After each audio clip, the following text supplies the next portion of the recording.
సంవత్సరకాల Bible పఠన ప్రణాళికలో 14వ రోజు జనవరి 14వ తారీఖు.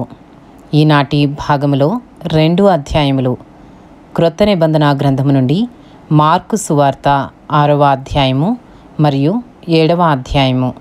ఈనాటి భాగంలోని 2 అధ్యాయములలో మొదటి అధ్యాయము మార్కు సువార్త 6వ అధ్యాయంలో ఉన్న 56 వచనములు. ఆయన అక్కడి నుండి బయలుదేరి స్వదేశమునకు రాగా ఆయన శిష్యులు ఆయనను వెంబడించిరి. విశ్రాంతి దినము వచ్చినప్పుడు ఆయన సమాజ మందిరములో బోధింపనారంభించెను.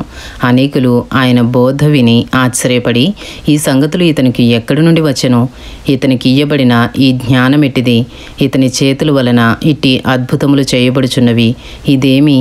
ఇతడు మరియ కుమారుడు కాడా? ఇతడు యాకోబు, యోసే, యూదా, సీమోను అని వారి సహోదరుడగు వడ్లవాడు కాడా? ఇతని సోదరీమణులందరూ మనతో ఉన్నారు కారా అని చెప్పుకొనుచు ఆయన విషయమై అభ్యంతరపడిరి. అందుకు యేసు, ప్రవక్త తన దేశములోనూ తన బంధువులలోనూ తన ఇంటివారిలోనూ తప్ప మరి ఎక్కడనూ ఘనహీనుడు కాడని చెప్పెను. అందువలన కొద్దిమంది రోగుల మీద చేతులుంచి వారిని స్వస్థపరచుట తప్ప మరి ఏ అద్భుతమును ఆయన అక్కడ చేయజాలకపోయెను. ఆయన వారి అవిశ్వాసమునకు ఆశ్చర్యపడెను. ఆయన చుట్టుపట్లనున్న గ్రామములు తిరుగుచూ బోధించుచుండెను. ఆయన 12 శిష్యులను తన యొద్దకు పిలిచి వారిని ఇద్దరినిద్దరుగా పంపుచు అపవిత్రాత్మల మీద వారికి అధికారమిచ్చి, ప్రయాణము కొరకు చేతికర్రను తప్ప రొట్టెనైనను జాలినైనను సంచిలో సొమ్మునైనను తీసుకొనక చెప్పులు తొడుగుకొనుడనియు 2 అంగీలు వేసుకొనవద్దనియు వారికి ఆజ్ఞాపించెను. మరియు ఆయన వారితో ఇట్లనెను, మీరెక్కడ ఒక ఇంట ప్రవేశించెదరో అక్కడి నుండి మీరు బయలుదేరు వరకు ఆ ఇంటనే బస చేయుడి.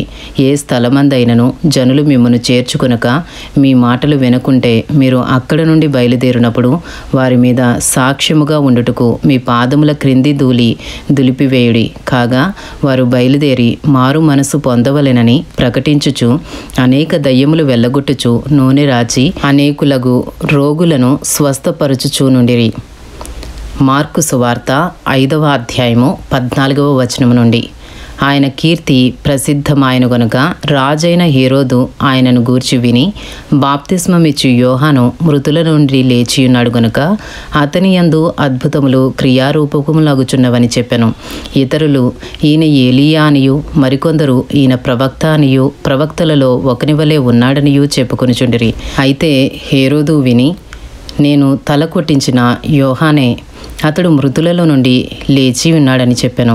హేరోదు తన సహోదరుడు ఫిలిప్పు భార్య అయిన హేరోదియను పెండ్లి చేసుకునేందున యోహాను, నీ సహోదరుని భార్యను చేర్చుకునుట నీకు న్యాయము కాదని హేరోదుతో చెప్పెను గనుక ఇతడు ఆమె నిమిత్తము యోహానును పట్టి తెప్పించి చెరసాలలో బంధించి ఉండెను. హేరోదియ అతని మీద పగపట్టి అతని చంపింపగోరెను గాని ఆమె చేత కాకపోయాను. ఎందుకనగా యోహాను నీతిమంతుడును పరిశుద్ధుడు నగు మనుష్యుడని హేరోదు ఎరిగి అతనికి భయపడి అతని కాపాడుచూ వచ్చెను. మరియు అతని మాటలు వినినప్పుడు ఏమి చేయను తోచకపోయినను సంతోషముతో వినుచుండెను. అయితే తగిన దినమొకటి వచ్చెను. ఎట్లనగా హేరోదు తన జనన దినోత్సవమందు తన ప్రధానులకును సహస్రాధిపతులకును గలిలయ దేశ ప్రముఖులకును విందు చేయించెను. అప్పుడు హేరోదియ కుమార్తె లోపలికి వచ్చి నాట్యమాడి హేరోదును అతనితో కూడా పంక్తిని కూర్చున్న వారిని సంతోషపరచెను. కనుక రాజు, నీకిష్టమైనది ఏదైనాను నన్ను అడుగుము, నేను నీకు ఇచ్చేదనని ఆ చిన్నదానితో చెప్పెను. మరియు నీవు నా రాజ్యములో సగము మట్టుకు ఏమీ అడిగినను నీకిచ్చేదనని అతడు ఆమెతో ఒట్టు పెట్టుకొనెను. గనుక ఆమె వెళ్ళి నేనేమీ అడిగేదనని తన తల్లిని అడుగగా ఆమె బాప్తిస్మమిచ్చు యోహాను తల అడుగుమనెను.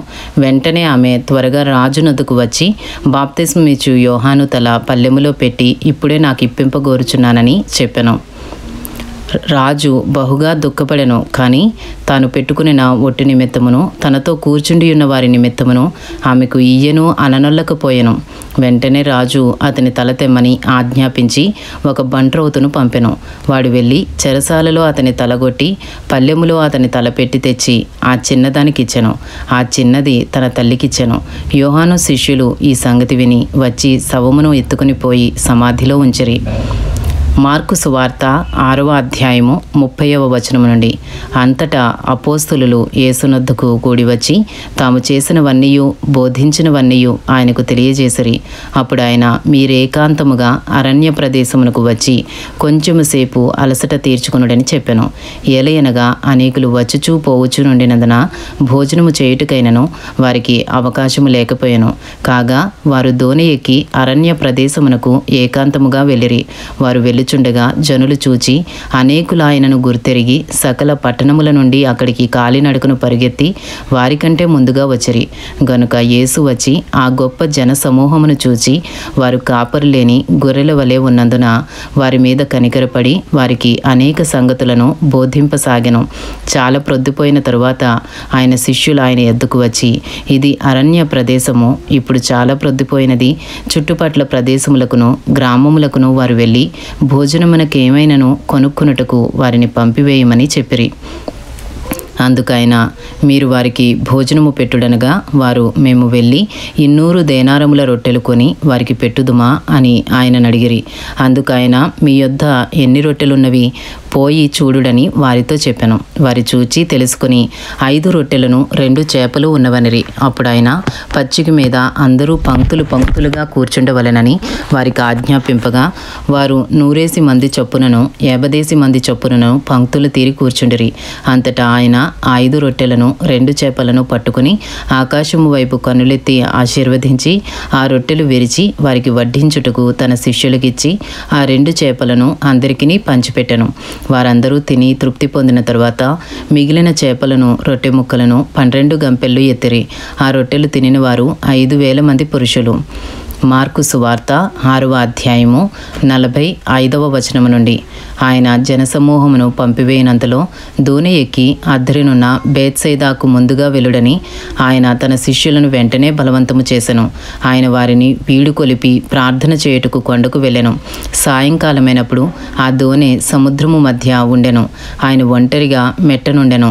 అప్పుడు వారికి గాలి ఎదురైనందున దోణి నడిపించుటలో వారు మిక్కిలి కష్టపడుచుండగా ఆయన చూచి రాత్రి ఇంచుమించు 4వ జామున సముద్రము మీద నడుచుచు వారి యొద్దకు వచ్చి వారిని దాటిపోవలనని ఉండెను. ఆయన సముద్రము మీద నడుచుట వారు చూచి భూతమని తలంచి కేకలు వేసిరి. అందరూ ఆయనను చూచి తొందరపడగా వెంటనే ఆయన వారిని పలకరించి, ధైర్యము తెచ్చుకొనుడి, నేనే, భయపడుకుడని చెప్పెను. తరువాత ఆయన దోణి ఎక్కి వారి యొద్దకు వచ్చినప్పుడు గాలి అణిగెను. అందుకు వారు తమలో తాము మిక్కిలి విభ్రాంతి నొందిరి. అయినను వారి హృదయము కఠినమాయను గనుక వారు రొట్టెలను గూర్చిన సంగతి గ్రహింపలేదు. మార్కు సువార్త 6వ అధ్యాయము 53వ వచనము నుండి. వారు అవతలకు వెళ్ళి గెన్నేసరతు దగ్గర ఒడ్డుకు వచ్చి దరిపట్టిరి. వారు దోణి దిగగానే జనులు ఆయనను గుర్తుపట్టి ఆ ప్రదేశమందంతటా పరిగెత్తుకుని పోయి ఆయన ఉన్నాడని వినిన చోటునకు రోగులను మంచముల మీద మోసుకుని వచ్చుటకు మొదలుపెట్టిరి. గ్రామములలోనూ పట్టణములలోనూ పల్లెటూళ్ళలోనూ ఆయన ఎక్కడ ప్రవేశించనో అక్కడి జనులు రోగులను సంత వీధులలో ఉంచి వారిని ఆయన వస్త్రపు చెంగు మాత్రము ముట్టనిమ్మని ఆయనను వేడుకొనుచుండిరి. ఆయనను ముట్టిన వారందరూ స్వస్థత నొందిరి. ఇంతటితో మార్కు సువార్త 6వ అధ్యాయంలో ఉన్న 56 వచనములు పూర్తి చేయబడినవి. ఈనాటి భాగంలోని 2 అధ్యాయములలో 2వ అధ్యాయము మార్కు సువార్త 7వ అధ్యాయంలో ఉన్న 37 వచనములు.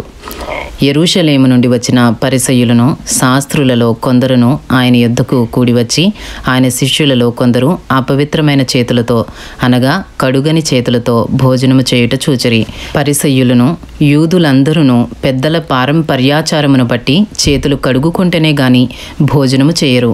మరియు వారు సంత నుండి వచ్చినప్పుడు నీళ్లు చల్లుకుంటేనే గాని భోజనము చేయరు. ఇదియుగాక గిన్నెలను కుండలను ఇత్తడి పాత్రలను నీళ్లలో కడుగుట మొదలగు అనేక ఆచారములను వారు అనుసరించడివారు. అప్పుడు పరిసయ్యులను శాస్త్రులను, నీ శిష్యులెందుకు పెద్దల పారంపర్యాచారము చొప్పున నడుచుకునక అపవిత్రమైన చేతులతో భోజనము చేయుదురని ఆయన అడిగిరి. అందుకు ఆయన వారితో ఈలాగు చెప్పెను, ఈ ప్రజలు పెదవులతో నన్ను ఘనపరచుదురు గాని వారి హృదయము నాకు దూరముగా ఉన్నది. వారు మానవులు కల్పించిన పద్ధతులు దైవోపదేశములని బోధించుచు నన్ను వ్యర్థముగా ఆరాధించుదురు అని అని వ్రాయబడినట్టు వేషధారులైన మిమ్మును గూర్చి యెషయా ప్రవచించినది సరియే. మీరు దేవుని ఆజ్ఞను విడిచిపెట్టి మనుషుల పారంపర్యాచారమును గైకొనుచున్నారు.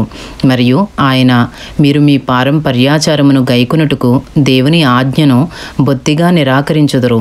నీ తల్లిదండ్రులను ఘనపరచవలెననియు తండ్రినైనను తల్లినైనను దూషించువానికి మరణశిక్ష విధింపవలెననియు మోషే చెప్పెను కదా.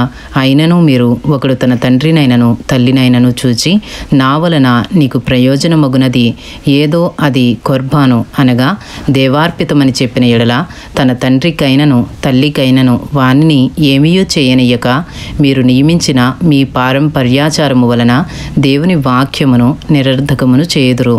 ఇటువంటివి అనేకములు మీరు చేయుదురని చెప్పెను. అప్పుడు ఆయన జనసమూహమును మరలా తన యొద్దకు పిలిచి, మీరందరూ నా మాట విని గ్రహించుడి. వెలుపల నుండి లోపలికి పోయి మనుషుని అపవిత్రునిగా చేయగలిగినది ఏదియూ లేదు గాని, లోపలి నుండి బయలు వెళ్ళినవే మనుషుని అపవిత్రునిగా చేయుననెను. ఆయన జనసమూహమును విడిచి ఇంటిలోనికి వచ్చినప్పుడు ఆయన శిష్యులు ఈ ఉపమానమును గూర్చి ఆయన నడుగగా, ఆయన వారితో ఇట్లనెను, మీరును ఇంత అవివేకులయ్యున్నారా? వెలుపల నుండి మనుషుని లోపలికి పోవునదేదియో వాని అపవిత్రునిగా చేయజాలదని మీరు గ్రహింపకున్నారా? అది వాని హృదయములో ప్రవేశింపక కడుపులోనే ప్రవేశించి బహిర్భూమిలో విడువబడును. ఇట్లు అది భోజన పదార్థములన్నిటినీ పవిత్రపరచును. మనుషుని లోపల నుండి బయలు వెళ్ళినది మనుషుని అపవిత్రపరచును. లోపలి నుండి అనగా మనుషుల హృదయములో నుండి దురాలోచనలను, జారత్వములను, దొంగతనములను, నరహత్యలను, వ్యభిచారములను, లోభములను, చెడుతనములను, కృత్రిమమును, కామ వికారమును, మత్సరమును, దేవదూషణయు, అహంభావమును, అవివేకమును వచ్చును. ఈ చెడ్డవన్నయు లోపలి నుండియే బయలువెళ్ళి మనుషుని అపవిత్రపరచునని ఆయన చెప్పెను. మార్కు సువార్త 7వ అధ్యాయము 24వ వచనము నుండి. ఆయన అక్కడి నుండి లేచి తూరు సీదోనుల ప్రాంతములకు వెళ్ళి ఒక ఇంట ప్రవేశించి ఆ సంగతి ఎవనికిని తెలియకుండవలనని కోరెను గాని ఆయన మరుగై ఉండలేకపోయెను. అపవిత్రాత్మ పట్టిన చిన్న కుమార్తె గల ఒక స్త్రీ ఆయనను గూర్చి విని వెంటనే వచ్చి ఆయన పాదముల మీద పడెను. ఆ స్త్రీ సురోఫెనికయ వంశమందు పుట్టిన గ్రీసు దేశస్థురాలు. ఆమె తన కుమార్తెలో నుండి ఆ దయ్యమును వెళ్ళగొట్టుమని ఆయనను వేడుకొనెను. ఆయన ఆమెను చూచి, పిల్లలు మొదట తృప్తి పొందవలెను, పిల్లల రొట్టె తీసుకుని కుక్క పిల్లలకు వేయుట యుక్తము కాదనెను. అందుకామె, నిజమే ప్రభువా, అయితే కుక్క పిల్లలు కూడా బల్ల క్రింద ఉండి పిల్లలు పడవేయు రొట్టె ముక్కలు తినును కదా అని ఆయనతో చెప్పెను. అందుకైన ఈ మాట చెప్పినందున వెళ్ళుము, దయ్యము నీ కుమార్తెను వదిలిపోయినదని ఆమెతో చెప్పెను. ఆమె ఇంటికి వచ్చి తన కుమార్తె మంచము మీద పండుకొని ఉండుటయు దయ్యము వదిలిపోయి ఉండుటయు చూచెను.